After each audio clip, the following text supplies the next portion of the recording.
What if sleep apnea is actually a metabolic disease? Now, that probably sounds like a bunch of BS, and I don't blame you because that's what we get told all the time. There's an obstruction here, but here's some facts. Here's a paper that looks at what is the cure rate of different surgeries for obstructive sleep apnea, because if it's a mechanical issue, just something in the way should be pretty high, right? Yet, many times, it'll be around this number, around 50% to get the AHI at less than 5, which means you have no sleep apnea.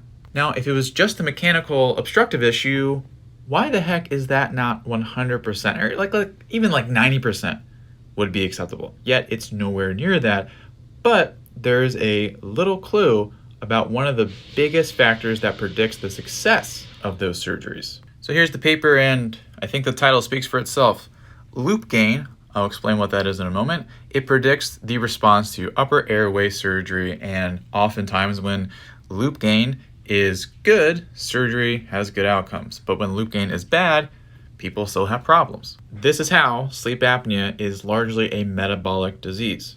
Loop gain, we just talked about, is how your body responds to the carbon dioxide, which is a metabolic byproduct in your body. When loop gain is bad, you kind of overbreathe, okay? Not as dramatic as that was just kind of weird, but you'll overbreathe, and this will actually lead to a more erratic breathing behavior at night that leads to your airway being closed and you're breathing fast and it's closed.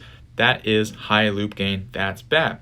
But when your body has good CO2 metabolism, that is less likely to happen. You're less likely to have apnea, and things work better, such as surgery.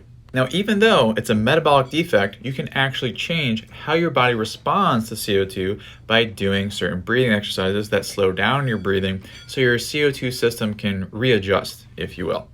Think of things like slow, long exhales, box breathing, things of that nature. And if you want a more personal and powerful approach, that's what I got for you here. You can go to apneareset.com/thrive. And basically, you get a breathing assessment there. That's where you also get a week-by-week plan where it's super easy. It's actually broken down day by day, so you always know what to do. And of course, you get your own little Netflix of breathing exercises, and whether that's instructional videos or being able to have some audio tracks so that you just follow your plan, you click a button, you listen along for 10 minutes, and then you're good to go. Oh, and of course, if you have questions or need help with that stuff or anything else, we have Q&As there for you. So go to apneareset.com/thrive to check it out.